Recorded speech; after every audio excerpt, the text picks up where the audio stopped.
This is the 007 Debriefings. I'm Intelligence Officer Wiz. And I'm Weapons Specialist Zero. Zero, how you doing this week? I had a really exhausting personal event that happened earlier today, but it went much better than expected, so you could say I'm exhausted but relieved. That's good. I'm glad it went a lot better than you were hoping it was going to, so I'm happy for you on that end. Worst is over, hopefully, correct? Yeah, I think so. All right. So let's comb the files of MI6 to do the latest cinematic adventure of James Bond, which is The Man with the Golden Gun. Zero, when we talked about this last week, I recall this being one of my favorite Bond movies before we did this whole all 25 movies thing. What was your thoughts on this film before you watched it again this week? This one was one that I remember watching with my dad, and it was a blast when I was younger, and I remember my dad thought it was a blast as well too, so I was like, all right, I had pretty good memory with this one, so it should be pretty good. That's good. That's good. I just remember loving this movie when I watched it the first time, maybe 5 or 6 years ago, and my opinions have changed quite a bit as of today with this movie. But the things I loved about the movie back then, I still very much like. But just the things around it are where I was like, this doesn't seem as good as I remember it. Why don't we just get right into it? Let's get into our mission objectives, where we go over certain elements of the film that regards to James Bond. And we're going to start with 007, who is James Bond, played by, of course, Roger Moore. Basically the same strengths as that he had in the last film, with the exception that he seems a little more threatening in certain scenes, but not in the way that Connery is threatening. Connery is very much I will fucking kill you if you cross me. And he's more like, oh, you don't want to do that, because if you do, then I'll have to do something I don't want to do. And which I think was a good move in this movie. Overall, I really like Moore in this movie. I'm not liking him as much as I like Connery. I think I have come to terms with that, because I think Connery is better as Bond. I like Connery's version as Bond a lot more. But Moore's is just more fun and a more charming in that end. But the excitement and the danger of, what is he capable of, is much less pronounced in this. It feels like in this movie he's starting to finally come into the role, but it's much like you said, just while he can show capability being dangerous, it's not quite as threatening as Connery's, hey, I will royally fucking kill you if you do not do exactly what I say, versus Moore's kind of I'd rather not kill you. It's messy, it's sloppy, just do what I say and you'll be fine. I think the one strength that he has over Connery is his comedic timing. I think his comedic timing is a lot better, both in the way he does dialogue and in the way that he does action. The one scene that highlights it the most is the karate school scene, where he's going up against a karate master. He's kind of fighting the guy in a very, not slapstick way, but in a way where it's just like, all right, I gotta do what I gotta do. I like that brand of comedy for Bond. It's not slapsticky, but it's more or less of an aloofness where it's like, I gotta do this, so here I go. Boom, done. All right, next. It almost kind of has the rough and tumble element of the novels, because just in the novels, Bond is less reliant on his gadgets, and thankfully this movie wasn't too heavy on the gadgets either. So There was a lot of moments where just Bond has to sort of improvise his way out of a situation. To that end, I think Moore does a great job on some of the improvisational set pieces, like the karate school sequence and everything, where it's just like, oh, I gotta fight my way out of this? Well, I know they're not gonna fight fair, so I guess I can go as dirty as I need to just to get the fuck out of here. Yeah. Absolutely. Again, I like Moore in this movie. I like Moore as Bond, but overall, if I were to compare him to Connery, right now, maybe he gets better as the other movies goes on, but Connery just has a dangerous and unpredictable element that I enjoy in his Bonds that is just not present in the movies so far, I would say. Yeah, definitely agreed. Okay, all right, so let's move on to the villain, who is Francisco Scaramanga, played by Christopher Lee. And I gotta tell you, man, if this is not the best villain in a Bond film, it might be one of the best, because this villain is great. I love Christopher Lee in this role, and I love the villain that he plays, which is Scaramanga. And he's different than most of the Bond villains. I don't think he has a plan for world domination. He has a plan to make a lot of money, but he has no affiliation to any country or criminal organization. He is just somebody who says, bro, I just want to make some money. And he does that incredibly well. And on top of that, he is a mirror image of Bond in a number of ways. He's suave, he's sophisticated, he's deadly, charming, but he's that evil version of Bond, where if Bond was a terrible person, or I would say an evil person, this is who he would be. And the way that they play off of that in this movie, I think, is really well done. Christopher Lee, amazing actor as it is, but to kind of cast him as Francisco Scaramanga, oh my god. It was just so good, because just, especially when Bond and Scaramanga finally meet face to face, it's just kind of hey, I think you're a nice guy.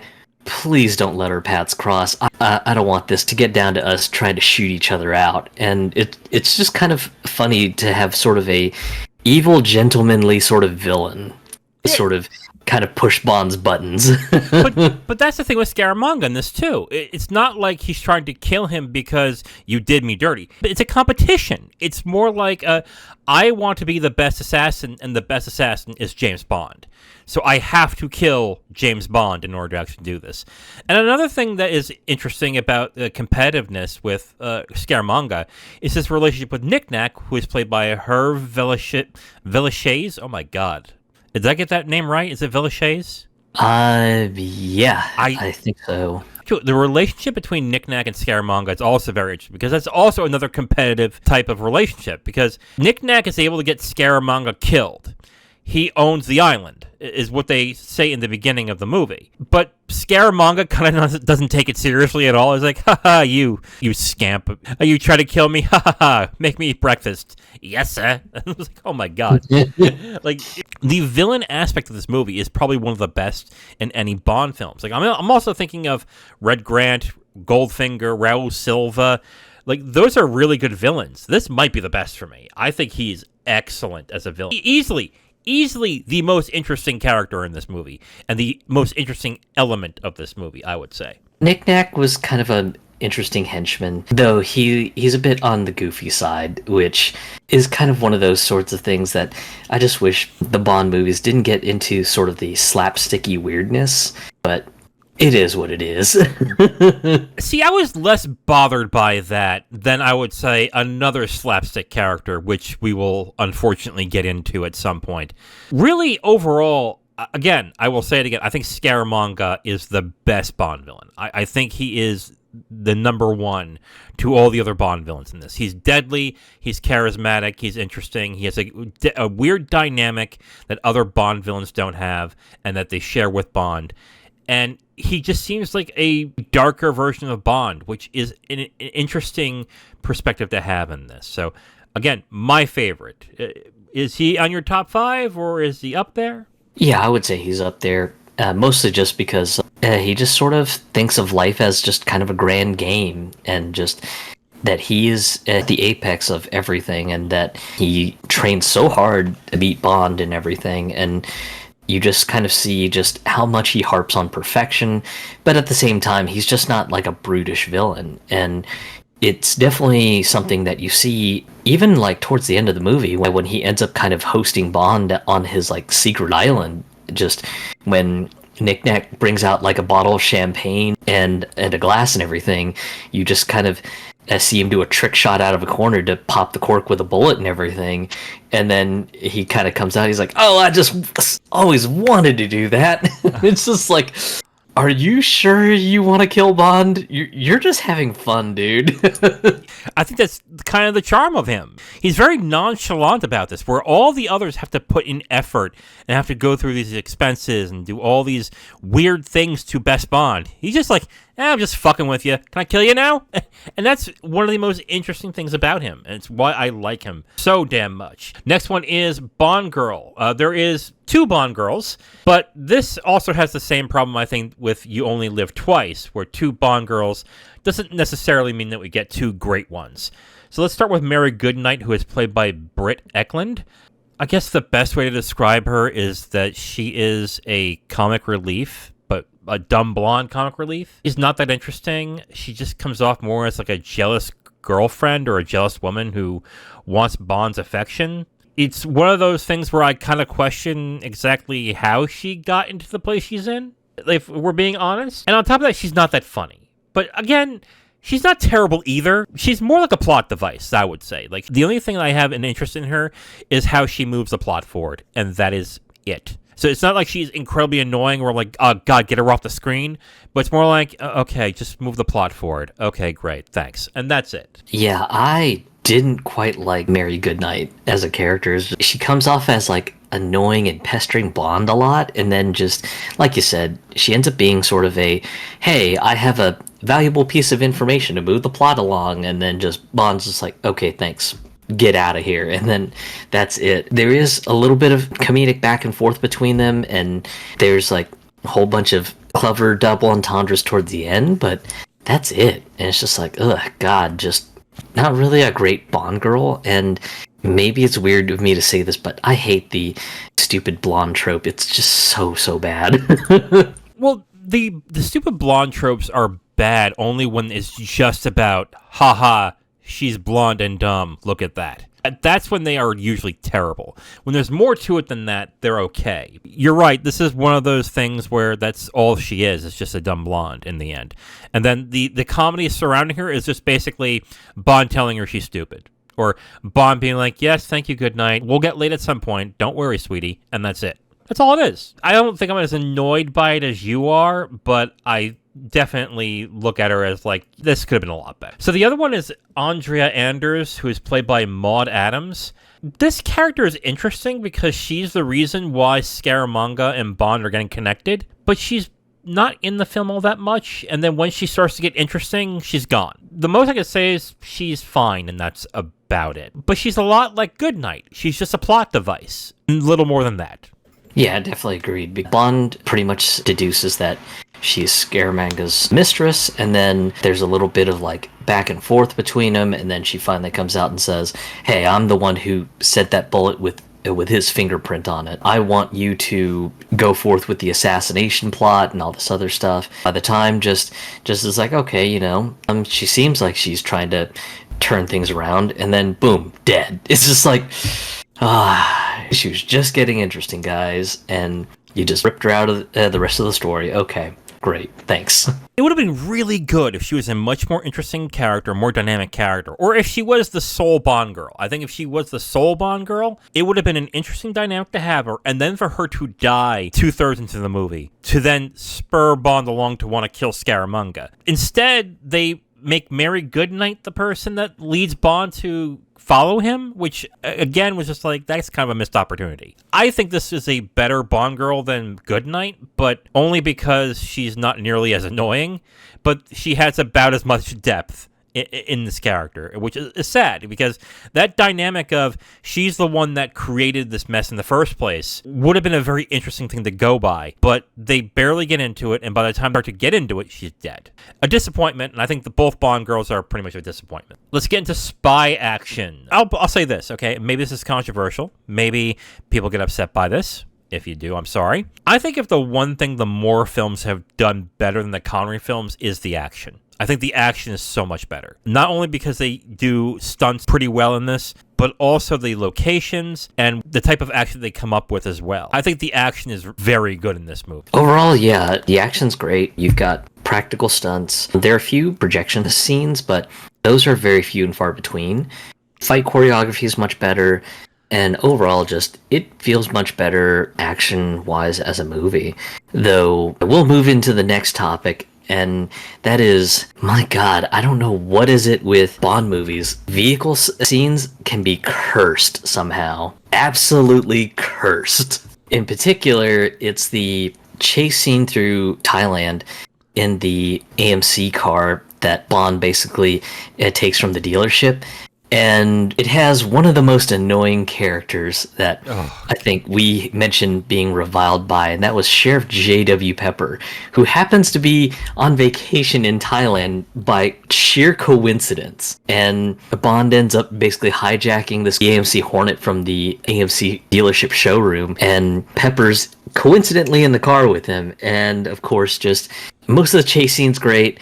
And then, of course, just you've got Pepper just being really, really country boy, just yelling stupid shit out of the window and everything. And then, of course, the one stunt scene that is just amazing, but ruined by one frickin' sound. And that is the corkscrew jump scene where Bond just shoots across a bridge, does a corkscrew spiral with the car while in midair, and then lands the car on the other side of the bridge. And what ruins the stunt is the addition of a slide whistle. Absolutely just ruined just the sheer amazingness of the stunt, ruined by a frickin' slide whistle. You mentioned this to me, I think, a few weeks ago, and it's like, oh, it's got this great sequence, but that damn slide whistle, I don't remember a slide whistle. And when that scene happened, I was like, oh. Like, oh, that is bad. I don't know if this is just a thing from back then and how people just liked it back then. And same thing with J.W. Pepper, but Pepper is in two of the big sequences in the film, big action sequences in the film. The boat race, I think, in the river, that was after the karate school sequence. And then, yeah, the car chase sequence. And I'm like, why is he here? He adds nothing to this at all. At least with Live and Let Die, there is a sort of reason as to why he's there, because I guess it's a trope of a type of film that Live and Let Die was trying to emulate. But there's no reason for him to be here either. He doesn't ruin these sequences, but he is a pestering annoyance throughout. It does bring the action down when he's like, I'm deputized myself. I think you would know, because I haven't seen the other Moore films. Is he in every Moore film? No. I think in particular just that the writer Tom Mankiewicz had like a request to write Pepper into this film for some god-awful reason. Which I'm like, oh God, why did you put him in this movie? Just, he didn't need to be in this one. Just, this could have been a done deal, but no, you had to bring him over into this one with like a flimsy tie-in of, oh, he and his wife just happened to be coincidentally vacationing in Thailand while Bond is on a manhunt. Yeah. He makes those scenes worse, but I think final action sequence in the island is actually really well done. Not only with the gunplay between Scaramanga and Bond, but everything before and after it, I think it was just really well done. The final fight of sorts and the lead up to it, just exquisite stuff. Scaramanga just kind of welcoming to the island, just going, hey, welcome. Behold my lovely little abode, and behold my plan to basically sell my technology out via a franchising system, because I just want to make a shit ton of money, and that's really the only motivation I have. And then just kind of showing off just how nice of a life he's living, just with Knick-Knack being the manservant and just serving just these delicious meals and stuff. He's like, oh, look, lunch is ready. And then after that, just kind of asking Bond outright, going, hey, I'm ready to do this thing. You want to go and do this? And then finally you just get into like the chase between Bond and Scaramanga, and just you've got Knick-Knack being a little shit, just manipulating the maze to sort of like put Bond at a disadvantage. Oh, just so great.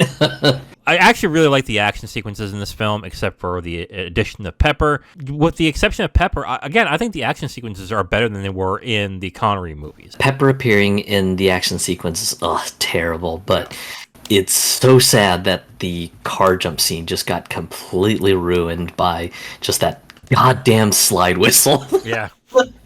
Yeah, that was odd. We gotta find out why they would put that there, or if that was just a thing back then that people liked in those types of movies. Last one is theme song and opening credits, which is The Man with the Golden Gun, written and composed by John Barry and Don Black, performed by Lulu. This was a big step back from Live and Let Die. Oh yeah, absolutely. It was kind of one of those, wow, you go from Paul and Linda McCartney doing Live and Let Die to this? Wow, just, this ain't it, guys. No, I didn't like the theme song at all, and I didn't like the opening credit sequence either. I thought that was not as interesting or as vibrant as the last one, which is Live and Let Die. Like, the song was kind of annoying. I didn't like anything about it, and the opening sequence wasn't that interesting either. It just had the golden gun with a bunch of women dancing, which, I like women dancing. That's not the issue, but it just wasn't that interesting to me. Yeah, definitely agreed on that. And it's just such a travesty because Live and Let Die by Paul and Linda McCartney, the interesting credit sequence in that movie, and then here we are just taking a step backwards. And it's just like, guys, what you did in Live and Let Die, yes, more of that, please. Yeah. Okay, so let's get into our conclusion. Zero, I'm going to say mission accomplished for me on this one, but I'm also going to say this was a disappointment. I remember watching this years ago and loving this. And the reasons why I love this movie is still relevant today. I really like Christopher Lee as Scaramanga. I also like more as Bond in this. They really work well together as a yin and yang, and that dynamic is really cool. And the action is also really good. But the other elements of this film kind of really hold it back. And one of the big ones is the Bond girls. Neither of them are that interesting, or they don't have enough time. And as good as the action is, the story isn't all that interesting to me, and the more spy elements that are in the film aren't that interesting, which really is a shame, because you had a very interesting story with a great villain and a great way of connecting the two. So I'm going to say mission accomplished in this, but with a caveat that is not as good as I remember it. Yeah, I will say mission accomplished as well, but much like you had expressed, it is a bit of a disappointment that both Bond girls aren't just very interesting in this one. Scaramanga is just excellent. Oh, God, such a great villain. Then, of course, just the continual improvement on the action and the fight choreography. That's great. Then you have like weird decisions, like adding a slide whistle to the spiral jump scene in the car chase scene. God, you fucking hate that slide whistle, dude. Man. Yes, I do, because Oh my it God. ruins such a good stunt, and you're just like, wow, that looks like that's a pretty fucking dangerous jump. And then just that slide whistle just turns into a whole slapstick affair. It's like zoop, and you're just like, God damn it. God, I can only imagine. Oh my God, there's this beautiful woman, and then all of a sudden he has a slide whistle. I'm like, oh God, go away. Throw that lady outside. What's wrong, Zero? Like, get out of here, slide whistle lady. Yeah, and then of course my continual distaste of just the sheriff reappearing in this one, because oh God, just J.W. Pepper, just get out of here. In two of the best sequences too, and that's the thing that really bugged me.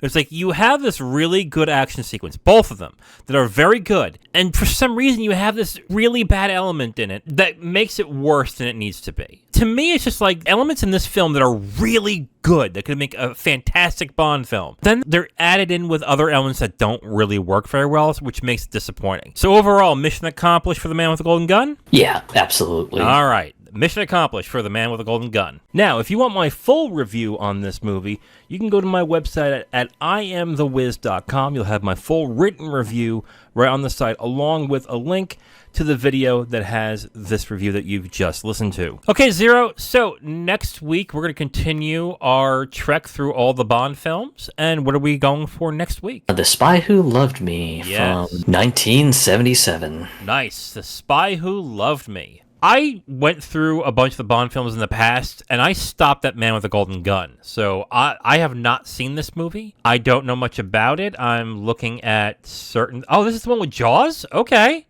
Yeah. Okay, this will be interesting. Tune in next time where we review The Spy Who Loved Me. I'm Intelligence Officer Wiz. And I'm Weapon Specialist Zero. Talk to you next week, guys. Bye.